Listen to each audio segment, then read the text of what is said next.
sales have slowed down. People are scared because of the recession, because of the tariffs. So did you freak out in that moment? What was the situation? It was super stressful. Prime, I think we did 5 to 7 million in revenue. My family thought it was crazy. Her family thought it was crazy. Like, everyone thought it was crazy. Hey guys, welcome back to the Sour Hour with Mel and Zeus. Today we have Cody Andrew. I don't even know what to describe him as, but if you look at his Instagram, I think it's the type of life you want to live. He knows how to. What does he do? He's an He's the investor. jack of all trades. He's a creator, original creator, has ran a company, has invested in multiple companies. Cody is an example of how you should live your life. Personally, that's what I think. When it comes to looking at what he does, the type of lifestyle he lives, has mentored us a lot, actually, and given us a lot of advice. And today we wanted to pick his brain to give you guys some advice on how I truly think you should be living your life. Well, thank you. That seems like way too much. I think you get the question all the time, like, what do you even do? We're picking Zeus's mentor's brain. And what do you think? What do you tell people when they ask you what you do for work? Well, lately it's like, to keep it simple, I say I just work marketing for Costco. Or to keep it really simple, because it used to be like people, like there was this like stigma behind influencers and creators, and I hated the response, like, oh, you're one of those guys, you are an influencer. So it wasn't worth it, the argument or the battle, so I just stopped saying I'm an influencer or I create things online. I just say I do marketing. But I feel like so big. Even then you have so many different things that you do that like maybe people don't even know, or I don't even know if you know everything you do. But I kind of want to get into that. So like were you always ambitious? Like when did this whole personality start? No, I would say the ambition, and like I knew I wanted to do something good, like in finance or business, or everyone says I just want to make money somewhere, right? But I had no idea where. I think it was like I was a late bloomer till I was like 24, maybe 23, 24, where I felt ambitious and like my adrenaline and like hungry and like, okay, time to get after it. But I had to grow up. Like it took like 2 or 3 years to figure things out and be like, okay, now I'm ready to go. So you had jobs, like normal jobs, up to 24. Yeah. That's when it really kicked in. So what happened at 24? I mean, ironically, so here's the interesting story is with the culture of LDS community and here in Utah, I did serve a mission, and my mission president happened to be Stephen Billwright, and he's the dean of Harvard's business school. So I spent a good 2 years of my life, not just like doing the mission, but also with him almost every day for a good year of it. And I saw like the workings of like the ins and outs of him dealing with business, logistics, the people he was meeting. Smartest guy probably I've ever met. And so he kind of guided you, and I guess you technically went to college then, if you were next to a Harvard. And that's what it was like. It's you see it like, and you start to pick up on things. You're like, okay, this guy does things different than the average person. Like he's very analytical. He's very smart. He would look at big picture things and then condense them down to a very small picture so we can understand. I was like, okay. So this was during your mission? During the mission. So you were basically getting mentored on your mission by a Harvard professional. Harvard, and not just Harvard, the dean of Harvard's business. Okay. So the top of the top, the best you can get. Yeah. So if you need a mentor, go to the LDS mission. The best advice. Yeah, it was, but it was also a great experience. I grew up. I learned what it was like to be alone, to sacrifice everything. And for me, it was actually like the best experience I've had growing up. And as far as just maturing, that was it. Just like baptism by fire, throw them out there, get them away from everything, no distraction, no phone calls, no anything other than what you're supposed to be doing. And then that way and as a young kid, you take everything in. So without the distractions, I had all of his input coming in. Wow. And it was nice. So at that point, were you thinking about going to college or no? Not at all. That was never in the plan. The pattern was kind of like you do a mission with the culture, then you come back, you get married, you go to college. In hindsight, like I am very proactive of not going to college right now. So, and you guys heard me speak on it, is I think education elsewhere is you could get it better than college. But at the time it was like, that was just the pattern. You do this, you go to college, you get married, you have a family, and then you find your career. Wow. So you come back from your mission, you know you don't want to go to college, and what do you do? I love commission jobs in general. So the first thing I didn't tell you this earlier. This is the first thing I did. I saw this ad, and I was looking for the highest paid commission job out there, and it turned out like the ad said like sell knives, make $120. Was it Cutco? It was Oh my Cutco. gosh. I love Cutco. It was like it was sell knives for $120, make $120 an hour. Yeah. That's insane. They're really good knives, Yeah, honestly. they're great knives. So I went to the meeting, got all the knives, and I sold like 4 of my friends' moms while they were gone out of town. And they called me up like, why are you pitching my mom these expensive knives? That's hilarious. I got the commissions, and then I realized then I got introduced to eBay and Amazon. Then I realized I could sell a knife I just bought that I got the discount on for like 3 times as much as what I just got them for. So I quit Cutco, sold all the knives, and pocketed like the $300 from going to the meeting. So that introduced me to eBay. Nice. And eBay had just like, it wasn't like now, right? Like now you have like eBay sellers and it's oversaturated. This was new. No, this was new, and they were selling so fast on eBay. I was like, oh, I would go again to that meeting just to get the knives and flip them on eBay. That's how my mind was. Shout out to Cutco. Yeah, I was like, okay, I don't want to sell these knives, but I do want to flip the knives on eBay. So, How'd you like what came up after that? so Cutco was there. I was done with that, and at the time, I was like, hey, what am I going to do? What do I want to get into? What's a commission job that has good potential? And I was looking at like insurance and real estate, and I was like, I don't want to do insurance. So I jumped into real estate, and it was like a 90-day thing. You get your license, you know, it is take the test, do all that. I signed with Coldwell Banker to begin with, and I was like, man, people don't realize like getting the license is the easy part in real estate. Actually closing a deal or getting people to like work with you, 100%. especially at 23 and 24 where you've sold no homes, is impossible. So I was like, how can I do this better? I'm doing tons of phone calls, cold calls, and it's not working. So I picked the top 3 agents in the office at that time, and I just went to them and say, well, one of you guys hire me to like shadow you. I'll do all your crap work, all your buyers, all that stuff. Just put me on an hourly, and then if I get a job, I'll give you like the commissions, like a partial of the commissions, so I could get some like more knowledge and then more like clientele under my belt. Mm-hmm. And so I found one guy who finally said yes. He was one of the top agents. So I was able to not intern, but he was like the mentor in real estate. And he helped me for about 8 months, paying me a little bit, plus helping me get my first like listing and that type of thing.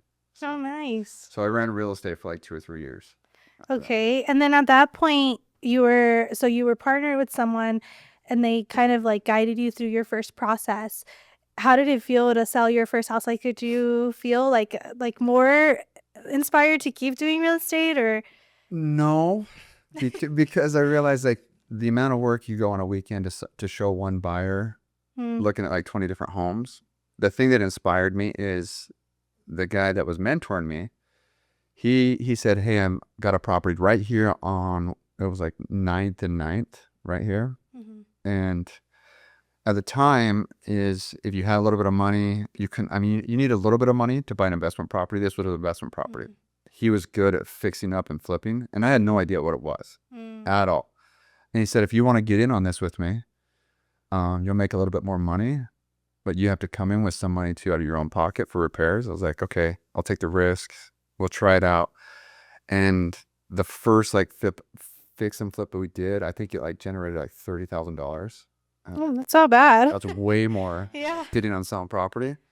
So it opened my eyes. He was a big investor. He was buying and selling property. He was holding property. So I was like, this is what I wanted to transition into, is more buying and holding the property versus just helping buyers or sellers sell their home. So he kind of inspired that thought to switch over and start investing and buy. So. And those were your first investments? I did that one. My very first one, I needed my brother to co-sign with me. And luckily he did. I found a duplex up there about 30 minutes north from where I lived. Tiny little duplex. I had to live upstairs and I had a renter downstairs. I needed him.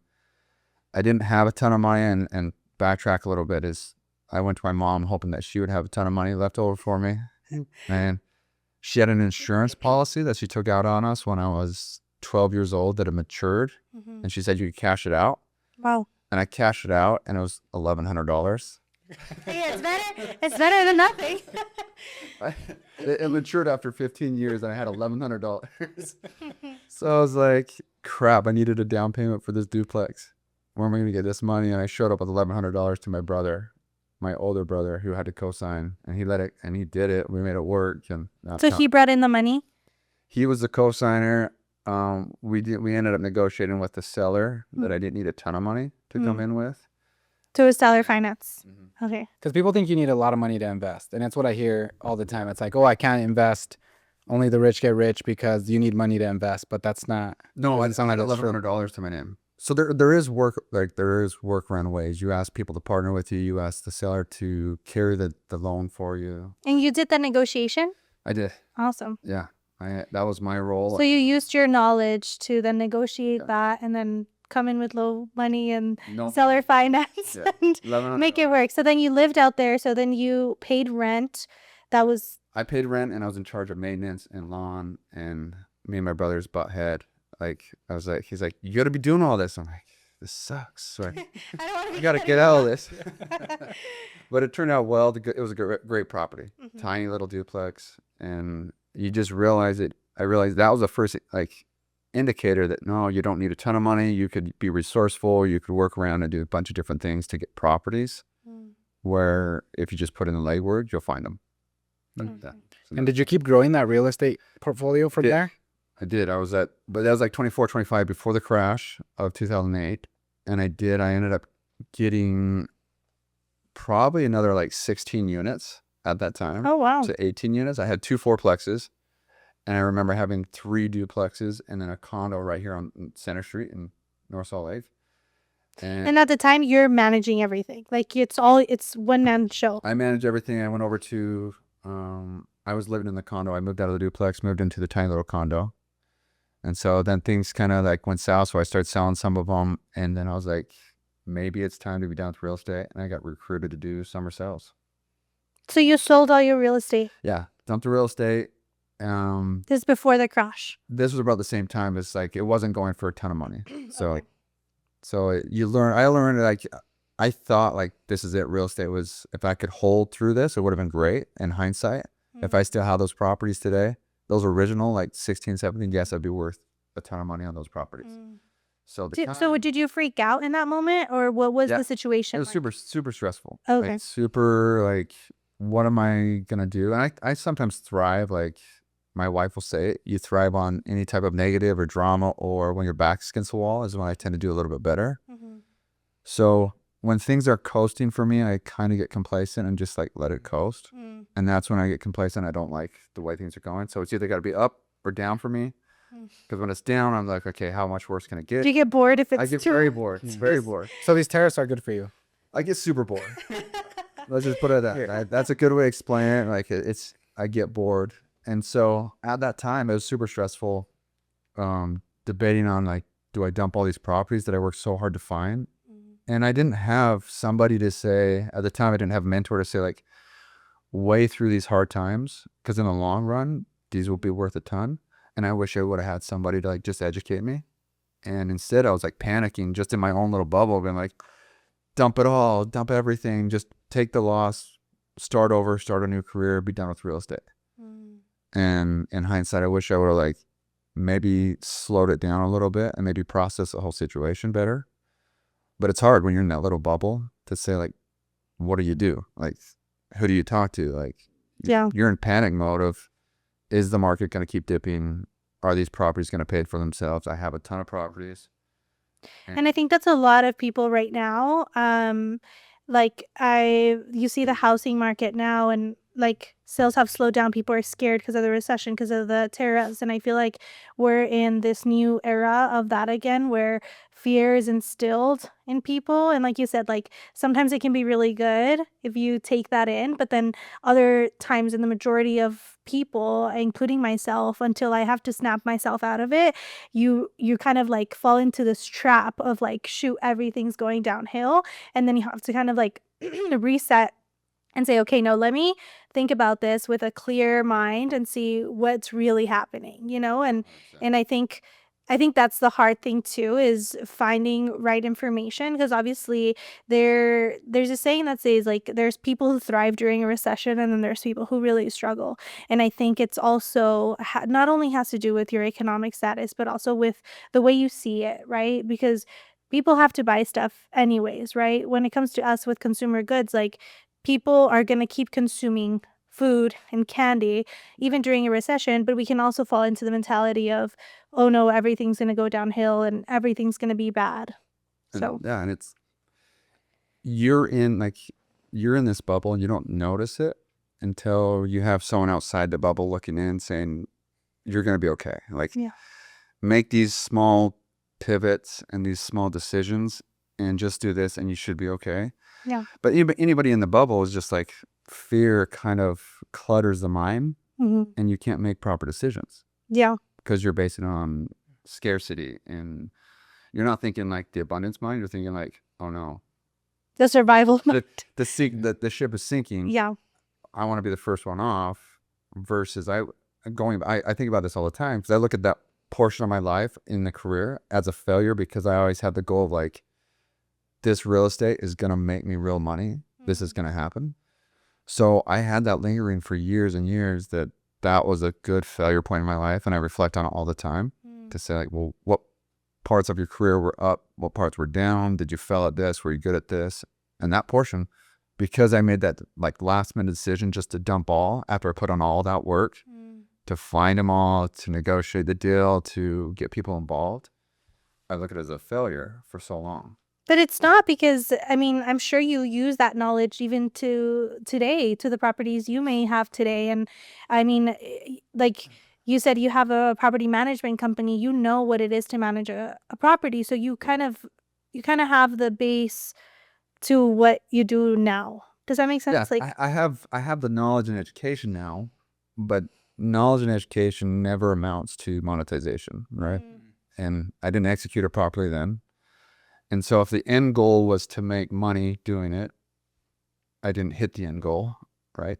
You get knowledge and you could get so much knowledge nowadays, right, on every social, but if you can't execute properly and make proper decisions, then it's still, well, I won't say, I mean, yes, if you consider knowledge as a win, but in my head, I'm like, okay, the end goal, it's like winning a championship, right? Yeah. If you don't get the championship, but you went through the whole season and you got better, you still didn't accomplish the goal. It's still a failure for the team. I like that. Yeah, successful kids, huh? That's tough love right there. So yeah, at the end of the day, you're if you don't hit what you're supposed to hit, it's still a failure, and it's okay to accept it as a failure and be like, it was a failure in my life. I'm trying not to do it again. And in hindsight, like as I brought on real estate again, as I got back into it, I'm like, okay, I have to know in my head this is a 5-year process. Don't rush. Yeah, don't rush it. Real estate doesn't make money until you break even maybe after 2 years. After 3 or 4 years, you see the values go up.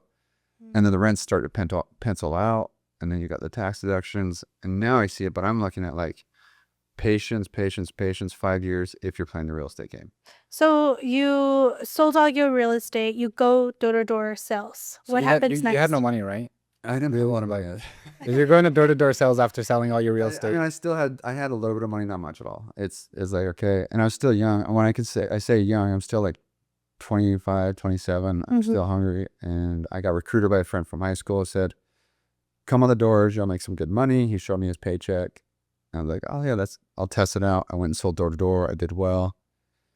I ended up managing after the first year. I became a manager for 2 years, 3 years. And I think I did it for 5 years total. Wow. And I went state to state to state. I met Christine. Your wife? My wife. Yeah. Big win. Big win. Yeah. Huge win. Best win ever. And this is where, like, if you could find the right people in your life. This is where his life changed. This is the pivotal moment. It's a huge pivotal moment. Honestly, it is. Like, it's such a big moment in my life. And it's a season. Like, I feel like lives go through seasons. Yeah. And whatever season you're in, you kind of like, it's either a 5-year increment, a 7-year, or like a 10-year increment where it could change like the trajectory of the next like 10 years. And I feel like for the last 12 years, that moment meeting her has been just like this whirlwind for now 14 years of changing like life altogether. And what was it? Was it like the fact that you met her and she was like, she had the same ambitions as you? Like, what was that? Like, what was that feeling? Initially, no. I mean, initially it's just compatibility of like, okay, I met this girl. I'm in love with this girl. So she was doing sales too. She was out there in the summer knocking on doors, and I was managing an office. And we met there, and then coming back, she's born in Colombia, living in Montana at the time, just graduated from college herself. Mm-hmm. And so she's passed it through Utah. We connected there, and we kind of hit it off there in Utah from day one. And it wasn't much like we were both hungry to work, Mm-hmm.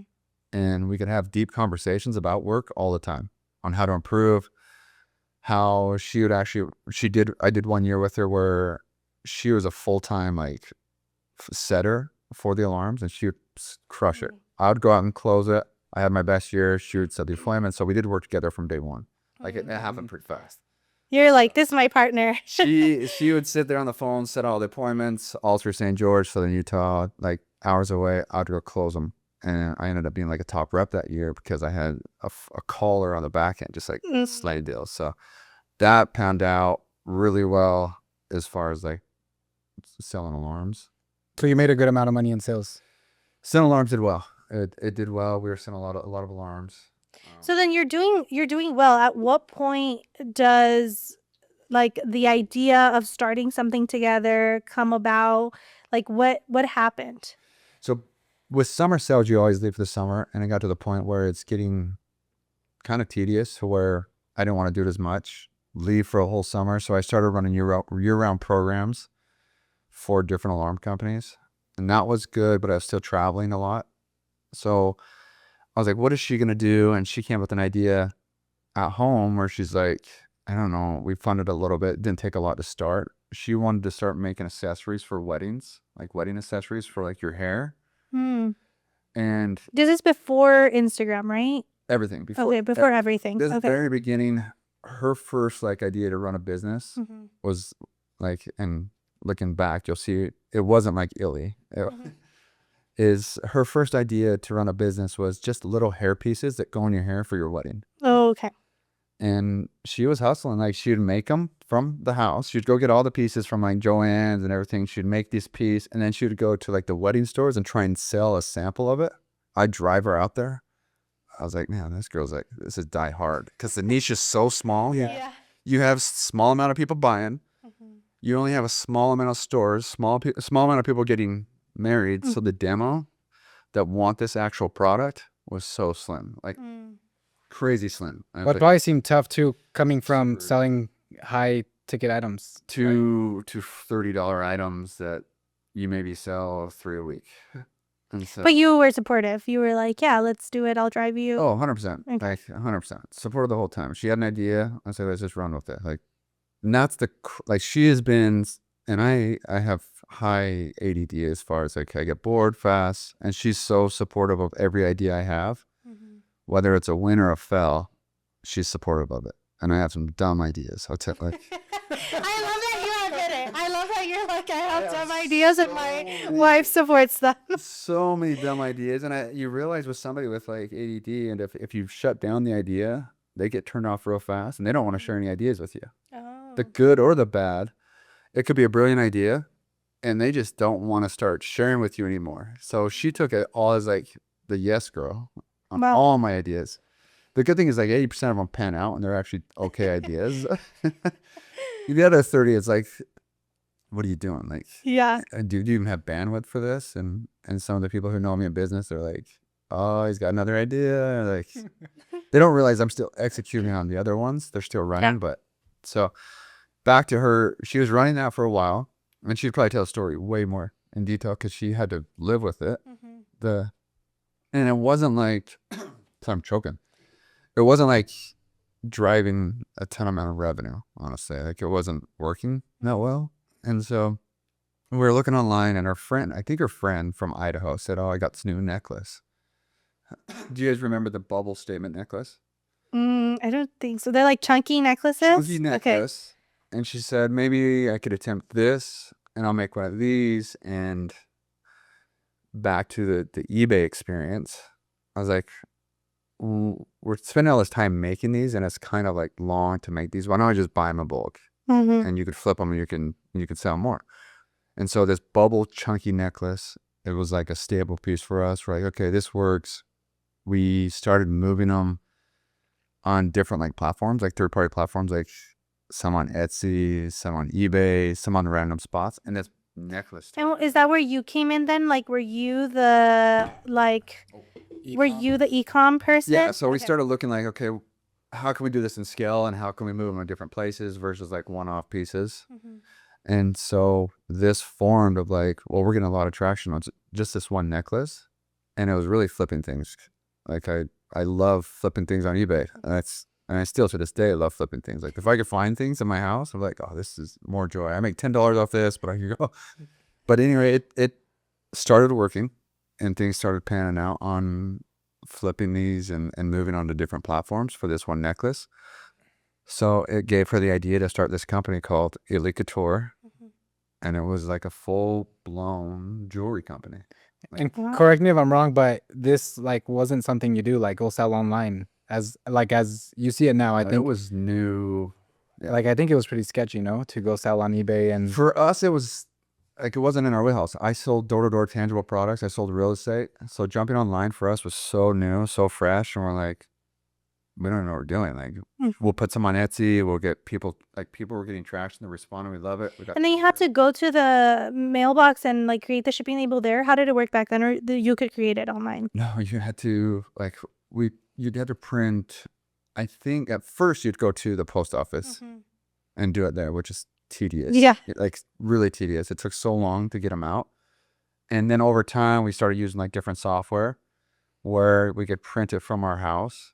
And we'd still have to tape everything to it. We didn't have like a sticky tape back then. So it started growing, and we were running the shop out of our 1-bedroom apartment shop. And there's still no Instagram, nothing social going on. No. Just the company started. It was a jewelry brand. Elector, no like. So how would you guys promote it? It was just like on these websites? Third-party sites. Yeah. Okay. Etsy, eBay. I think there's one or two others that were just random sites. It was just like bubbly necklace for sale. SEO, we'd run SEO like on eBay and stuff, and on Etsy, where it's like we'd say like, write it in a paragraph of what this. Then at this point, you're more excited because you're no longer making it; you're flipping it.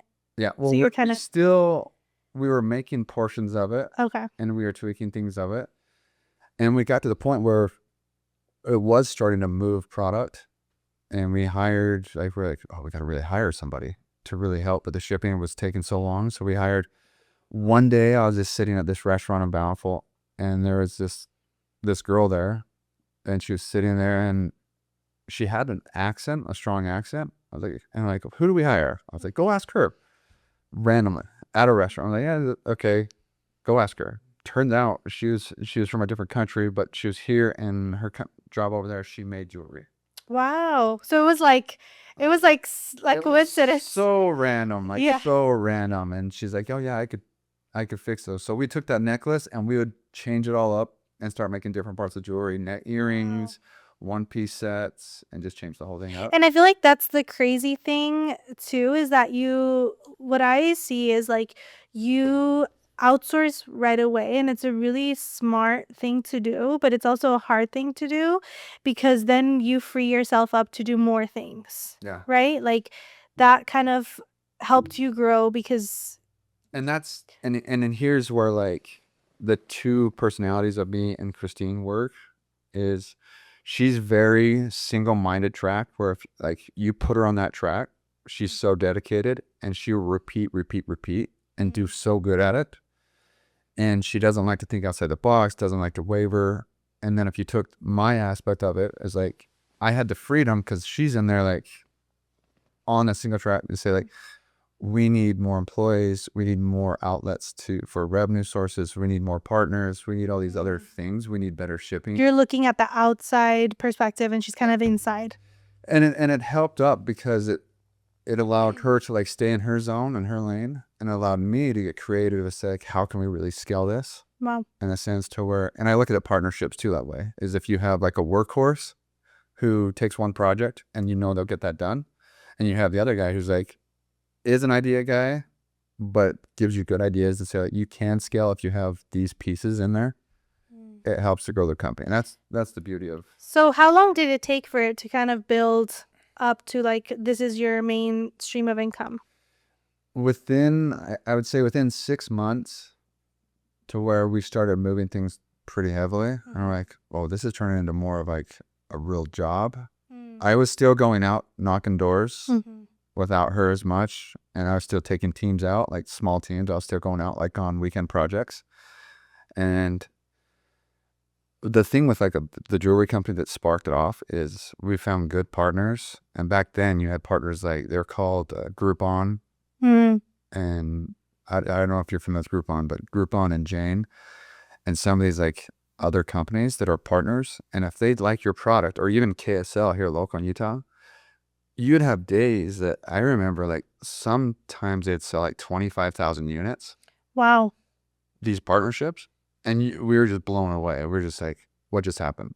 Like, this is insane. Like, and then it turns into a full scale, like, okay, we need to jump on these. We need to execute so much faster with growth in place, people in place to really move this, because they get so mad at these partnerships. Like, if you can't perform with these partnerships, they drop you. So I remember I was in charge of all these partnerships. We had KSL, Jane, Groupon, Etsy still, and a company called LTK, a reward style. And I knew that if they gave us a specific date of when they were going to post, it would go crazy. And if we weren't prepared, we'd just be like, we lose that partnership. So that's where you got kind of that like view of the power of these partnerships. Yeah, it opened our eyes to say like, whoa, this is a full-fledged company. There's real revenue. This can grow super fast. So then at what point does the Instagram era start? It didn't start like that's the funny thing is that Instagram didn't start for a long time. We were like into the company running 2.5 years, I think. And people online were saying like, because we were showcasing the jewelry, like we'd take photos of it. Okay. Christine would wear it. And she's the model. She's the model for the most part for the first like year and a half. And then we had other models that were photographers too that would come wear the product.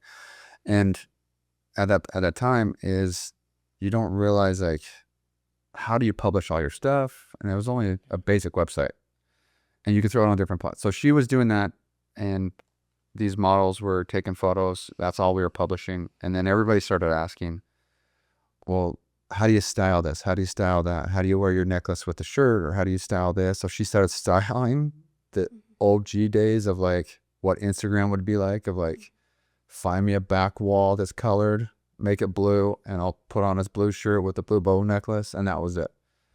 She didn't think anything of it at the time. And then she said, I'm going to start a blog. About 2.5 years in, she started a blog showcasing, like, here's how I style the bubble necklace with these jeans, with this pant, with this shirt. And she loved it. And she, like, that right there for her.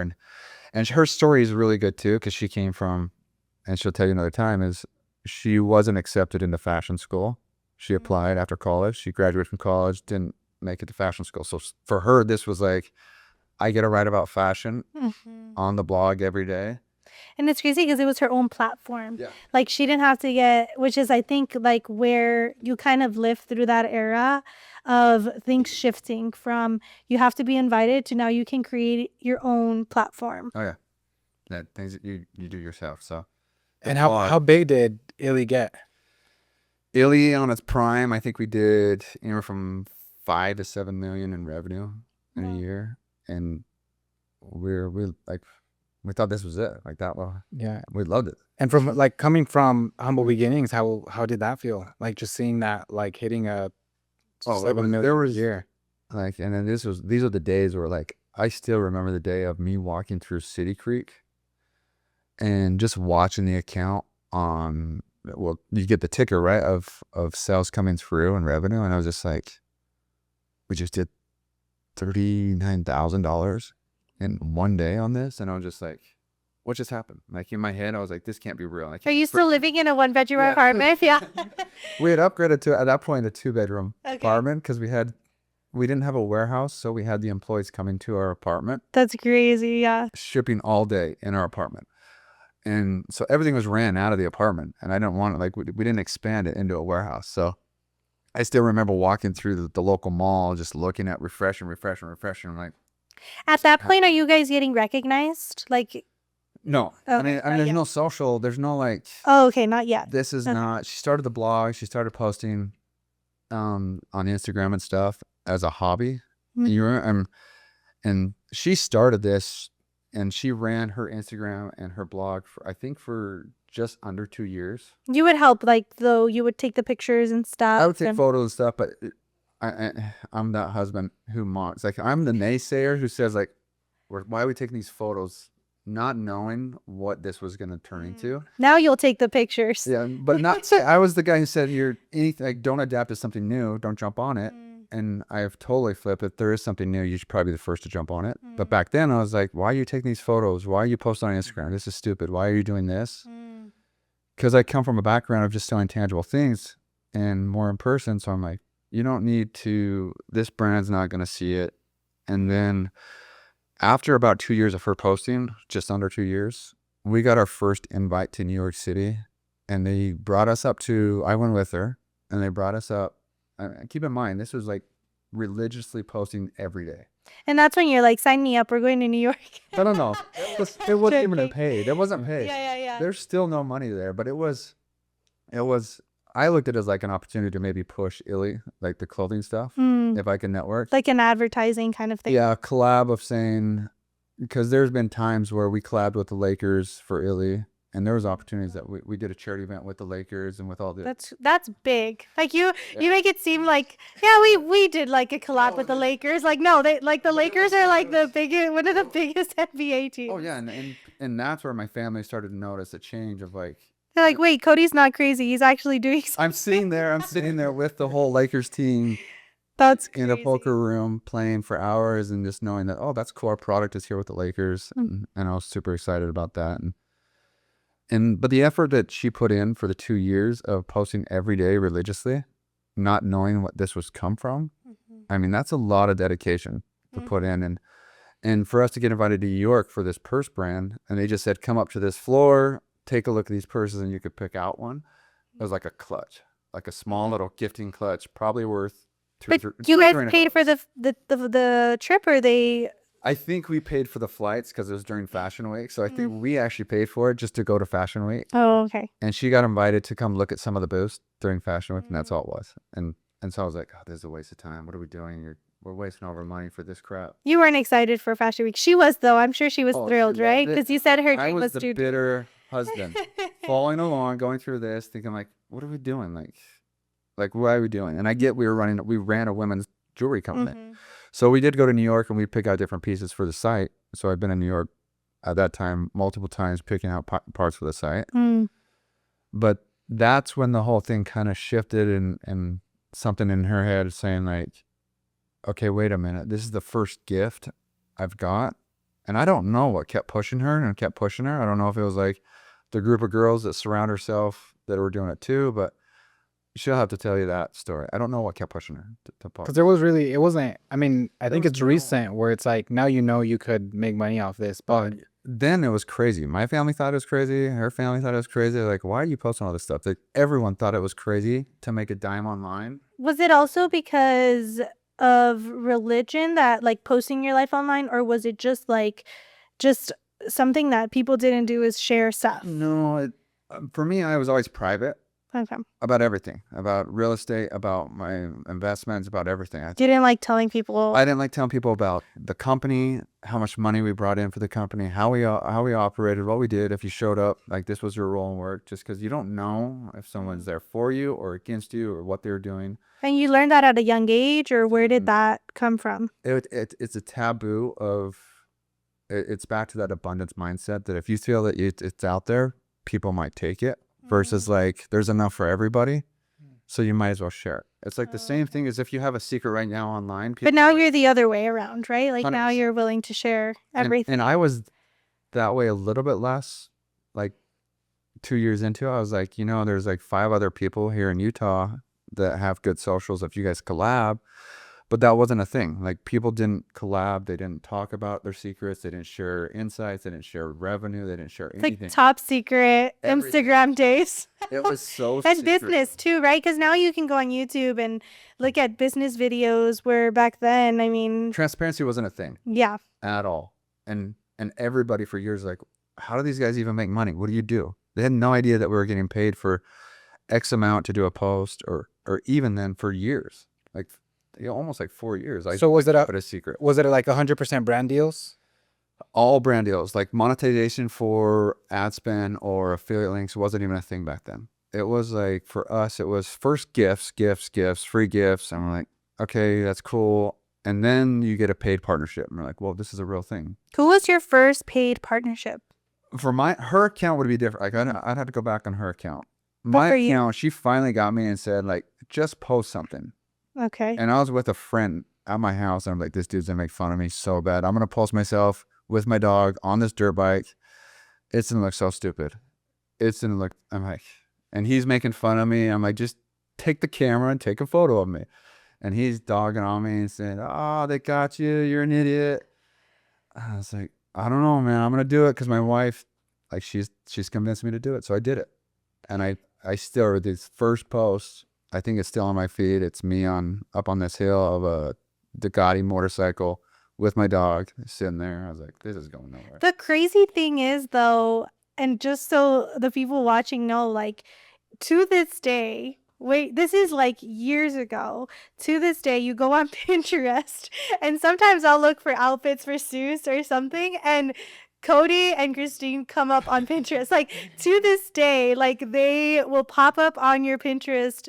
Like, so you kind of like created this era. Like, you still come up, which is crazy because it's been so many years and there's so many creators and there's so many new posts, but you still come up, which is it's like, wait, is that Cody? And it's like, yeah, that's Cody. So it's just crazy because, like you said, like, you didn't think anything of it. Your wife pushed you to do it. Yeah. So listen to your wife, guys. And then, like, now. Oh yeah, fast forward, like, it was a game changer. Fast forward is, we got so busy with the influencer side and creating content online that the transition, it didn't go as I wanted it to. Like, in hindsight, with transitioning out of Illy Couture, the clothing company, I wish we would have properly set it up to sell. And our bandwidth between trying to manage the social side and manage the company, you get burnt out. Like, it's hard to do multiple things all the time. And she was getting to the part where it's over. So we started shopping Illy. We were like, okay, Illy has potential to sell, but are we patient enough? And we got to the point where we're just like, you know what? Let's transition, get rid of all the inventory, and migrate full-time into influencer side. So you kind of just dropped that and moved into influencing before influencing was a thing. It was a sad day. Like, influencing had started, like, if you have both them up here on a pedestal, like, you have the company and then you have influencing, like, going like this up. Like, it started to progress more than what, and was it the workload, or was it just that, like, it was more enjoyable? Like, where did that choice come? Because you're managing a company. I'm sure you had employees and all of these things at that point. I'm guessing you had a warehouse, right, for the size you were. And then now you're seeing this stream of income come in. Like, what was that conversation or that decision like to shift?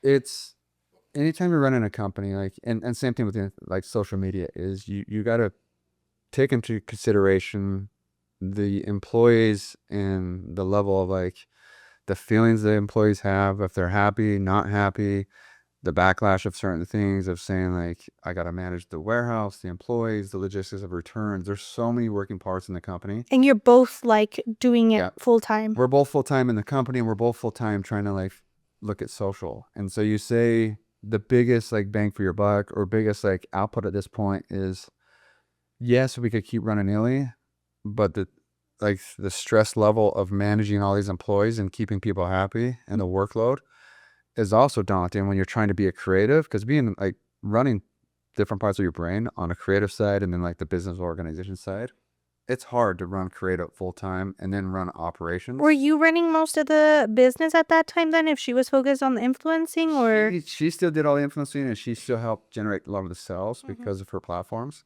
And then I was in the office full time with employees, So you were doing the operations. days operations, and doing that. And then I'd still run my separate Instagram account.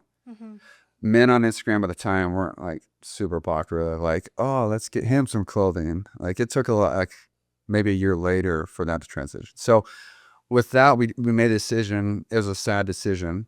And she said, like, I'm kind of over it for this time. Let's start transitioning out. And it took like 6 months to transition out, sell all the inventory, close down shop, warehouse, let everybody know, and move into influencers. And that's a hard decision to make too, because you spent years building this.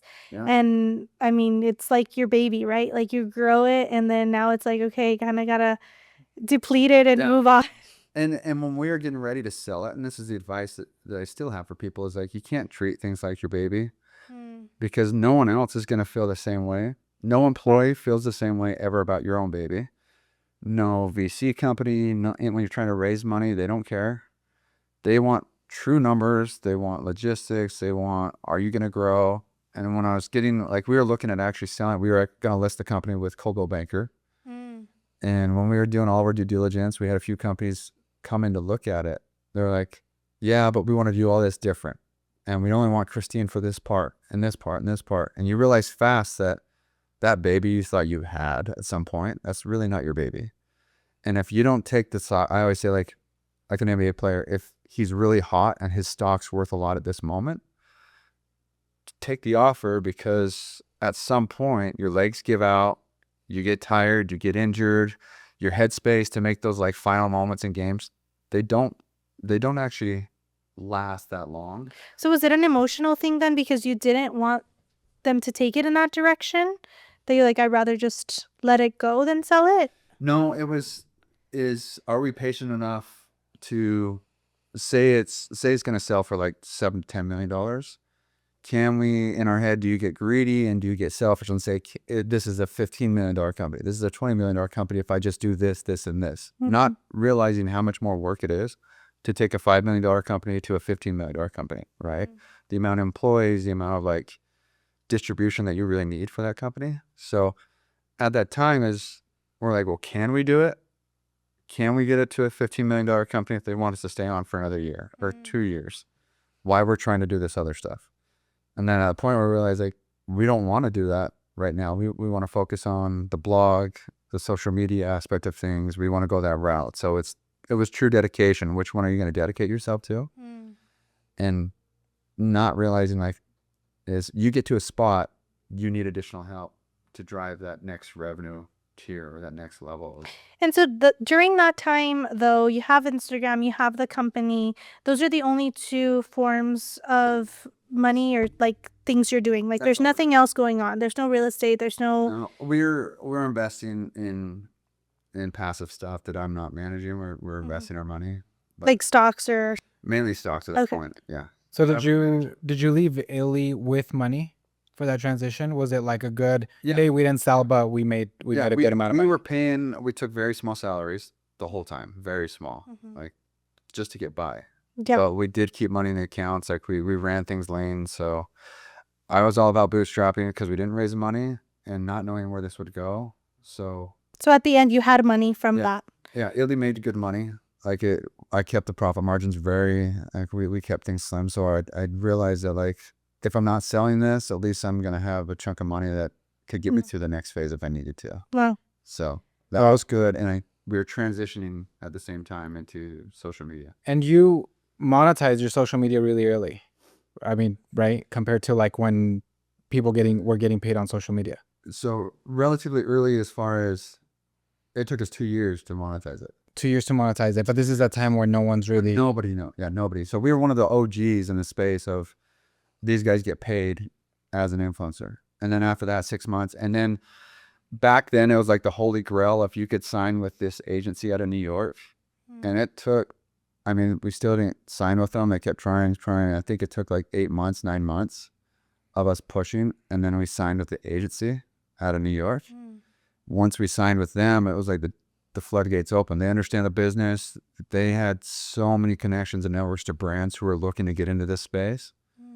So we call it deal flow at that point, where how many brand deals can you get a month coming from the agency that would flow into us? Wow. And that kind of turned from a hobby to now more than a full-time job. Like at that point, people didn't realize that social media was not just take a photo and that's it. It was a 60-hour-a-week job of like, you have brand partnerships, you have backend, you have content, you have restrictions and contracts. Like at that point, it was great. I mean, don't get me wrong, it was like still insane the opportunities that we were getting from brand deals, and to go do them and get paid for them. Or like, what was one brand that like shocked you? That because obviously it's different for. I'm sure Christine has a different answer for this, but what was the one for you where I was like, oh wait, this is like big? on dollar wise, or just working with the brand, or travel, or I think just brand wise, because you're all connected. I know like you've gone to Ferrari events and Chanel and all of these. Like, what was the brand for you that was like, oh wow, like this is big, you know? Nike was a big staple, Mm. because I thought Nike would only work with, I mean, you got Michael Jordan, you got Tiger Woods, you got Athletes. these huge athletes. So Nike said, we have a collection dropping with Off-White. Mm. What the heck?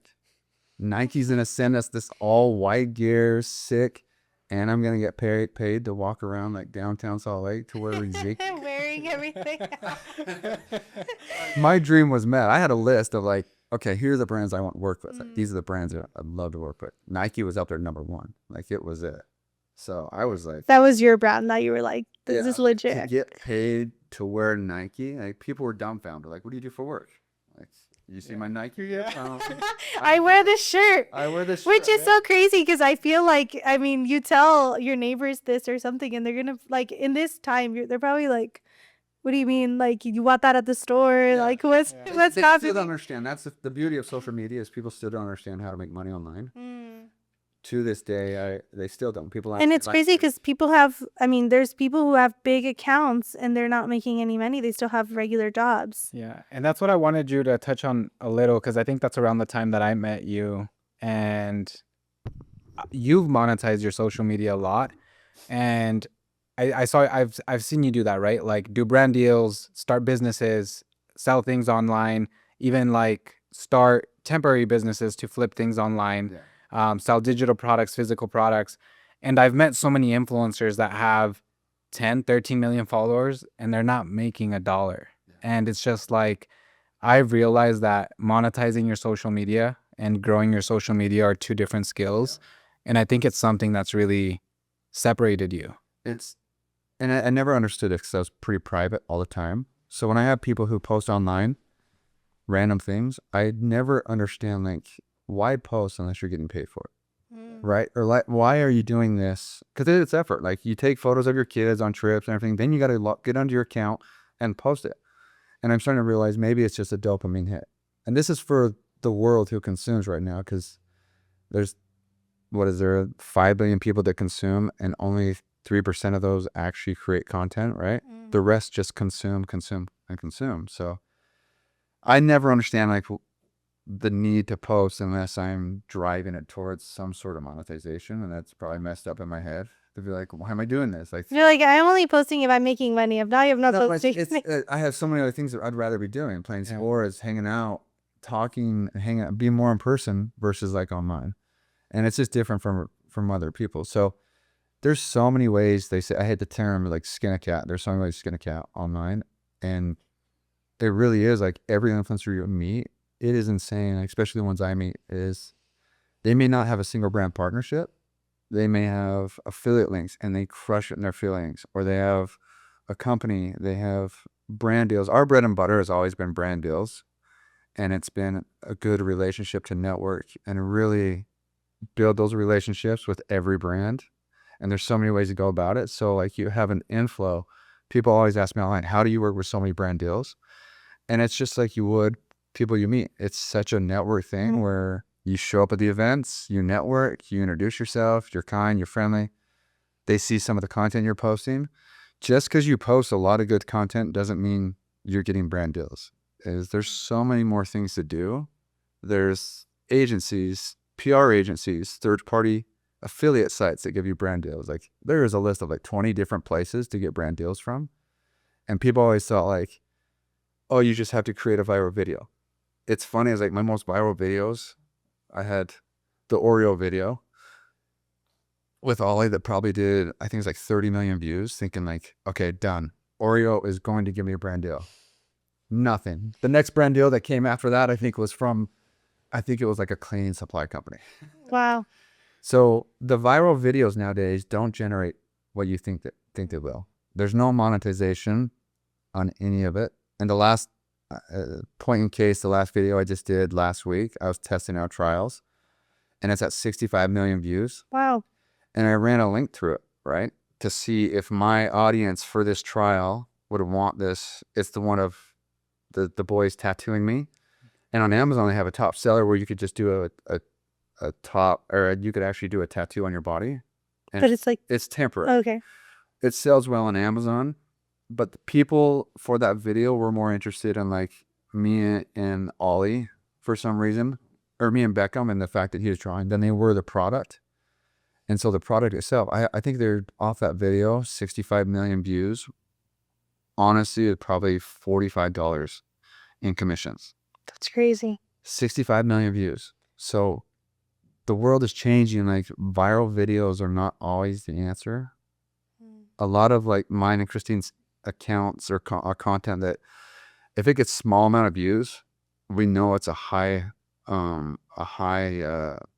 linking product, and it converts really well. If it gets low engagement and comments, we could go to the back end and see that it sold a ton. People aren't commenting, they're buying. It's crazy too, because you've been in the game for so long and you're still doing these trials and you're still seeing, hey, what works, what's not working. And it's just crazy because you've been in the game for so long, and even you saying like, I'm testing stuff just last week, it just shows like it never stops, like it never stops. Like even though you figured it out years ago, doesn't mean it's the same today. No, So you're the sliding, they're going up. You can't be complacent. yeah. Right. And something I want to touch on is aside from the social media, right? And I kind of just know the like, I probably don't even know, like I probably know 1% of all the other stuff you do. But you said you're ADD, right? And that's what kind of makes you go all of these routes. And I feel like that's something to point out, because you don't put all your eggs in one basket, and you said you hit and like 30% of them fail, but 80% of them work. How do you go about that, or telling people, like, is it just like a risk thing? Do you separate money and you're like, oh, I'm gonna separate this certain amount of money this month and try this? How does that work? Yeah. And it's the same thing if like people want to start a side hustle, is I educate people, or I tell people like, don't quit your job until you see something work. So even though me and friends, Zeus knows this too, is we try a ton of different things. We still have one source of income that's at least like, hopefully it's still working. So I still have the one social that's working, right? And on the side, if I want to test out different investments and go crazy with it, I allot a certain amount of time. And my risk factor, everyone's risk factor is different. If it's invested in stocks or crypto or real estate, if you want to get into it, take that additional time. But I wouldn't necessarily say like leave your main gig until you see something else working. So I've never fully left like, I'm going all on this, I'm leaving this, because I look at social as just like, you're always going to want attention. So if you're starting a company, or if you want to invest at some point or do something else, it's such a powerful network where if you use your DMs right, if point in case, like I run my social, but I'm in my DMs DMing people like, Zeus knows, I used to DM like 100 brands a day was the goal, 100. That's crazy. I would DM 100 brands to see who's going to respond. And back then it worked really well. What was your message? Like, what do you say? Because they're getting so many, the first one is, and Christine always like, she's like, how do I say this? What should I say? I always just start, hey, are you free to jump on a call this week? Because they think we're already talking. I'm like, why does he want to call? Because everything else was not working as far as like, hey, I'm a collab. I love this. I love this. They get so many of it. Yeah. And if they say right off the bat from the call is like, hey, you got to talk to our PR, or what's it about? Then I'll give them the pitch. But the call for me worked really well for a good 2 or 3 years of like, let's just jump on a call. And I'd get like 60% of them saying like, yeah, let's jump on a call, or can you talk to this person? And then I'd route them and say like, here's what I want to do. But after that, Yeah. But it helped that you had your profile built up, right? Like it helps a lot when you are building your platform and you show. Because if I would have gotten that message from you and then I saw your Instagram, I was like, oh yeah, I think it looks like I'd want to be talking to this guy. Yeah, it's something like if you couldn't do it, like, but you still shoot your shot, right? Yeah. You still shoot it. And there's days that we sit in there and like, okay, it's the hackathon. We go and I just DM like hundreds of people. And it's the same thing. Should tell your neighbors. My job is to DM people. That is my job. And the same thing now. If I want to invest in crypto, I'll DM the top 50 crypto traders that I know online and see who's willing to get on a call. That you know, because you don't know them, right? You're like following them. What I know when I say what I know is like online, I feel like, okay, I could get to know this person real fast. The world is so big, but also so small. And then it's where like it's nowadays is you don't see everybody online. So it feels so big again. Yeah. Because I may not see your stuff ever because the algorithm just doesn't feed it. Right.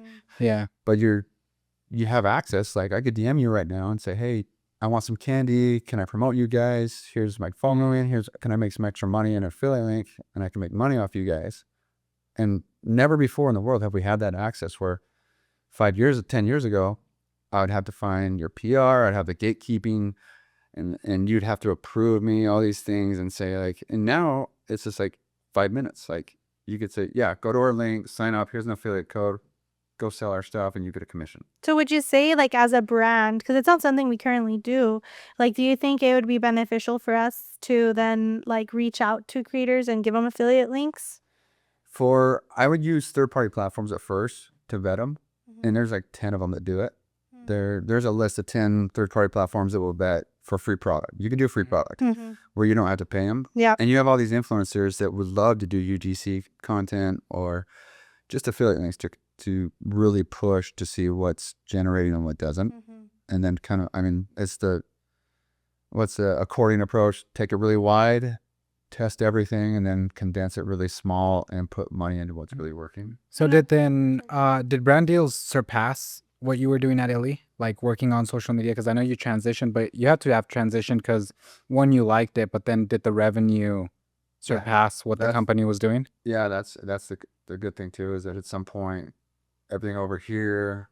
Wait, that's crazy. Can I ask? Like, so you said you guys hit like $7 million, right, in your company. Like, what's the most money you've made in a year from influencing? You got to look at it differently though too, because a company $7 million in revenue could be a 10% profit, right? Even so, I look at it as like people look at, oh, run a company that's $10 million. That's $10 million, and that's cool.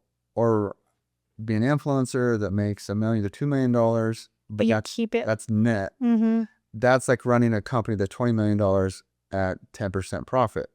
The same way. So, and to run a $20 million company, you know how hard that is. And you don't have the employees and you don't have the stress or headache. The warehouse. You don't have all of that logistical nightmare. So there's pros and cons for sure. Like I still love companies, I still love products, and I still love this aspect of being like, oh, the experiences and this, but there's always the thing in the back of the head of like, it'd be so cool to run a product or run a company. So I don't think one's worse or better than the other. And if you're good at running the companies and you don't like being the face of the influencer side, you could do it. That mark of everyone, like, and it's so lightly thrown out there, is, I'll just stop that right there. It's like, everyone says $1 million is so easy to make in a business. Like, it's thrown out in the internet world right now as like, $1 million, $1 million.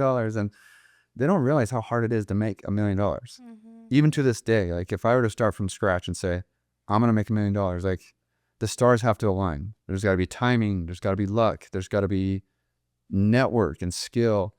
For me, just to say, like, it's so lightly thrown out there. So to put that like perspective on people right now, like $1 million, especially going into a tough time in 2025, let alone net $1 million. Like everybody's like $1 million. Like, it's a big difference between revenue and like taking home $1 million. So what I want to ask though is, you've built all of these things. You have different streams of income.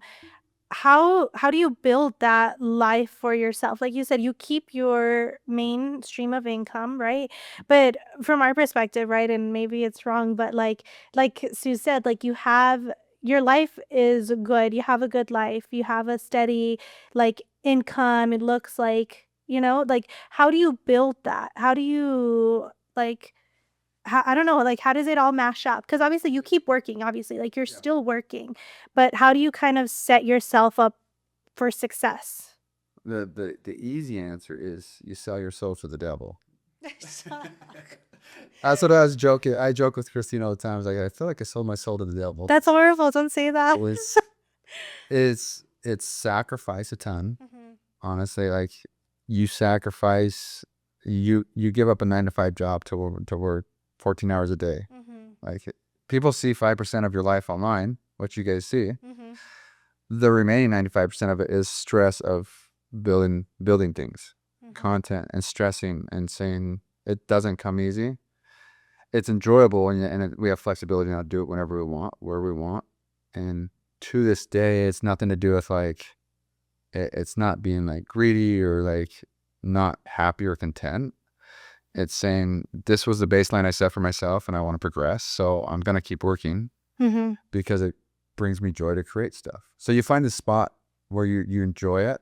You find a partner. Like if you guys are partners in working, we had to find our partnerships of roles in our household that we respected her time. She respects my time.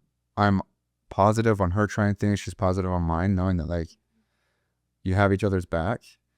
And it's interesting that we talked with this morning is you look at the biggest social media influencers. It's funny. It's like, it's the Paul brothers, right? They're brothers. It's the Tate brothers right now. They're brothers. It's the Kardashian sisters. They're all sisters. They're the biggest in the world. And I was watching Jake and Logan do something yesterday. And without a hesitation, he holds up the phone. He's like, Logan, say this, three lines. No hesitation. Logan just says it for his clip. And they just know each other. Like they just know each other so well. He doesn't have to ask, what's it for? Where's it going? They have each other's back, knowing that the world might be against them. And for a time, Christina and I felt like the world was against us of, you can't build the brand. You don't know what you're doing on social media. And it's okay to use that as a crutch to say, no, we're going to build this. Because in building a business, you have competitors. And we thrive on competition. Like when people are trying to like steal your ideas and it's a friendly competition. Like you succeeding, I don't ever want to bring you down, but I look at it as like, this is a good friendly competition. Like Zeus and Mel are crushing it here. They're doing a podcast. I told Christine, you're doing a podcast. And she's like, they are?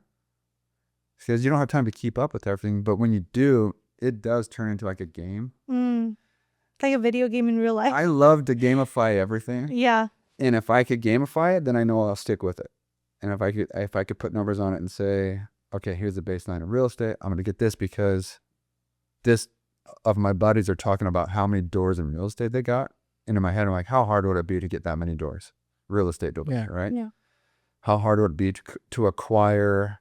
It has nothing to do with the monetization or the money, but it's like, if my boys and my friends are talking about it and they're saying, oh, we could get these duplexes or we could get this. In my head, I'm like, I could go out and get those. So because you've done all of them, like you've done real estate, you've done crypto, stocks, company, like what do you recommend? Like what do you think has been the best investment other than your marriage? Like what has been the best investment that you see that's like, oh, this is working, let's do this again? Like, is it real estate? Like, what is it? So and this is, everybody will give you different opinion because they're biased. So don't even take my opinion. I'll just tell you my example. What's worked for you? My example is because everybody who makes money at that trait, whatever it is, they'll say that's the best. For us, it's always the business and our online cash flow of trying to figure out what brings in cash flow. Because you're not going to get rich on real estate unless you have a lot of money. You're not going to get rich in stocks unless you have a lot of money to put in there. If I put in $20,000 and it takes 4 years and it goes up 20% during those 4 years, I'll make $18,000. I'm not going to be rich. So all these investments, like the first one is always yourselves, your business, whatever it is you're doing online to generate cash flow. So what I'm understanding is you always have like a cash cow, like something that's making money. Something that's cash flowing Mm. that you could distribute that cash into investment. And is many of that like a product, whether it's like affiliate link or like it's Yeah, so breaking it down, like looking at ours, right? I'll just give you ours. Is we look at first as brand deals, then we look at commissions from affiliate links, and that drives a lot. Affiliate links are really, really good. And then sometimes we'll look at side projects, where like if we do this, can we get an additional like bang for your buck, something there? And then from there, we use the additional money to invest and to do flips or to buy stuff that may pan out or may not. I mean, so you're basically still running a business because you're still like doing all these products or like finding like, you know, because that's kind of what we do. Like we're like, okay, what product is going to take off next? oh, that's every day. Every day. That doesn't end because if brands see that you convert well, you'll get more brand deals sometimes. Yeah. And now, ironically, that might be changing. Is some have notified us that it's like they're not as worried or concerned about just the conversion. They just want brand awareness. So then you got to tell in your head like, oh, every video has to get more reach and more shares. The virality part now. Virality. And then I go back to like when I go down a network with all these companies, I still feel like the most important thing is, do you have a good network of distribution from? Are you on people's radar? So if what I mean by that is like, say Walmart gets a big budget, right? Walmart says we're going to disperse $100 million to influencers this year. And they're going to pick 10 agencies to cover $10 million each. Each of those agencies now have to go down their roster and just distribute. They're not going to say like, so-and-so had this analytic, so-and-so had this analytic. They're just going down their roster to say, who are we going to favor this month and distribute that account to? Who's on our radar? And for me, it was like, oh, I had lunch with them like 2 weeks ago. You're like, it has to be us. No, but if that PR agency is like, oh, we just met with Cody and Christine, or I just met with Cody and he was talking to me about that car concept he wants to do, and this fits with the tire company. And so I'm on their radar. So when they get the big budgets from the brand, they already know who they're going to disperse it to. It's so crazy though, because you talk about it, but you don't see this as a consumer, right? Like you see 5% of it and you're like, wow, like how fun, you know? But you don't see all the behind the scenes that you're doing. You're having meetings, you're DMing people, like you're finding products, you're testing your videos.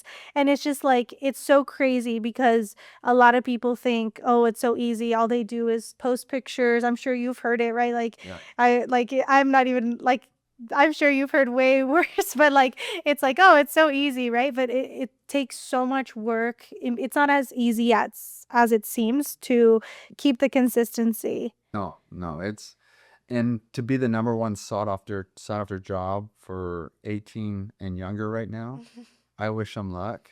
You have a lot of competition. No, I know the competition's fine. It's just the reality has to set in. Like, it's not just posting a video, right? Yeah. You have to be so consistent for 2 or 3 years, and then you may get a lucky spot. I look at it as like the old days of trying to be a celebrity, where you're like, I want to make it in the acting industry. Good luck. Like, you're not making it. No, it's true, because me and Mel saw Emily in Paris, and so many people want to be Emily in Paris, and we were watching it, and Mel's like, they have no idea that you have her job, and it's nothing like the show. Yeah, I feel like if I would have seen Emily in Paris when I was in college, I would have been like, yes, that's my dream job. But I see Seuss because he's the marketer, and I'm like, it's nothing like Emily. I mean, No. he's not around sleeping around. I'm just kidding. No, but it's not as glamorous as it seems, you know. And I want to thank Cody for his time. I feel like there's so much to touch on and stuff, but where I'd like to land this at is, throughout all this, you've remained a really good person, right? I know it's been really hard. Like, it's not a hard journey. Me and Mel experience it. Like, it's tough. You go through tough battles. Sometimes what it takes to make that 1 million is, maybe sometimes you think about it, it's like, hey, was it worth it? Just because of how much it took. People turn on you. There's hard stuff. You built a family through all this. So on top of being like a good husband and a good entrepreneur, you had to set that example to be a good father. And I think it's like what advice do you have to a couple out there or someone with kids? Because something we hear a lot is like, oh, once you have kids, that's it, right? Your life's over. And I think you're a great example to me, where it's like, hey, the moment you have kids, it's like it's just begun. You built a family and a marriage on top of doing all this, and I feel like you've remained who you are truly. And we debate this, the wife and I, sometimes, is we know that we could go back to the 80 hours, and even recently she said, if we could double our income, but at what cost, right? You sacrifice, you could still show up to your kid's event, and you may not even remember anything because your mind is on that, like the next post that you have to do at 7 o'clock. And if we know we have a game at 5, we have a game tonight at 5, right? We know that we could drive 4 more videos tonight, and it could ruin the mindset of like, am I here present with this kid, or am I actually thinking about the next 3 hours that I'm going to get these 5 posts up? And that's a big issue, is saying, is enough, because my mind and my mental space is taken away from the presence of my kids. So for us, it's like, yeah, we could grind it way, way more, and we could probably make more money. And that's just, she has been like, she set ground rules. Is like, kids are priority number 1. Like, that is it. Like, kids are, I think I come number 4. After the 4 kids, you're number 5 actually. I'm on the list. So, and that's nothing wrong. Like, I'm joking with number 5 on that. Unless we still, like, she balances it really well. But kids, in my mind, is like, if you could find that moment and you have a presence with them, and you could do all the crazy things, they become your good friend, and they do all these things. You could do stupid things with them, jokes. We're very lighthearted and sarcastic in our family, and if you don't take it too serious, and it could be my upbringing or her upbringing, where I did so many dumb things growing up, and my parents were always like, loving first and then consequences after, to see, like, there's times that I'd be going to jail or getting arrested, and it was always, my dad was like, you okay? Love first, take care of him, and then let him let him deal with the consequences. So Yeah. we brought our kids up. Hopefully they know that, like, they could come to us with anything. It's always love first. Everything else takes a second seat or a back seat, in a sense. And with people too, like, how do you, because you've gone through so much. I mean, I'm sure there's been ups and downs that we didn't even go over, but how do you stay true to yourselves even through all of these moments of maybe betrayal or like uncertainty and change, like all of these things that you've gone through? Early on, and this has helped us throughout our career, is we do have a lot of negativity online. There's tons of it. And there's full sites dedicated to, you remember Get Off My Internet? There's full sites dedicated to our brand and us, and trying to shut us down and say things and slander and talk about kids. And we said, we're going to take the higher road right off the bat. How would you want to be treated? And people are probably going through a hard time, and that's sometimes online why they just throw something out there. And if you just rebuttal with, like, it sounds like you're going through a hard time or something may be up, and you vent it on us, that's great. But we'll always try and take the higher road. Christine's so good at it. There's been times where I'm like, I'm going to fire back. And it's so hard because I feel like I've heard it, like, even with women, it's so much like we're like, it's women criticize other way women worse. so bad. Banderman. That's Yeah. so wild. Like, Yeah. they get in the weeds way worse than men do with men. Yeah. Guys could let it go, and we could be friends tomorrow. Yeah. We could call each other douchebags and be like, you're a dick. And like tomorrow, like, yo, you're coming over, you know, hang. That was you to me when we met. You're like, screw out, yo, you're being an idiot. You still coming over, right? Yeah, I still went over the next day. Yeah. But women hold on to it, Yeah. fester it, and they can never let that go. And I don't know what it is. Maybe just, who knows? But she takes the higher road. There hasn't been a time where she's like, I'm gonna put this person in their place and rebuttal and say this, and this. She always just says, hey, sorry, might be going through a rough time. Let me know if you need anything. And they always respond like, you're right. This happened today at work, and I took it out on you. And you're like, Wow. whoa, they're going through something else. Yeah. And they want someone to. So you know it's not personal. It's not personal. And if it is, like, how, I don't know anyone other than my core group. So if someone online is sending me something, I'm like, You don't know me. yeah, you don't know me. You don't know anything about me. And so in that case, but we did set an early precedent to say, God will bless us if we take the road of, like, whether you call it karma or you call it God, and you say, be kind and do better for that person. then everything else will come your way. And it's worked out for us. I love that. It's always worked out for us every time. And sometimes I'm like, I'm going to test this. I'm going to go after this person. And then I get down and angry. And like, it just drained all my energy. It didn't work. And now I got to call that guy in like 3 days and say, yo, sorry. I dogged on you pretty hard. And it's never the 2 or 3 times that I've done it.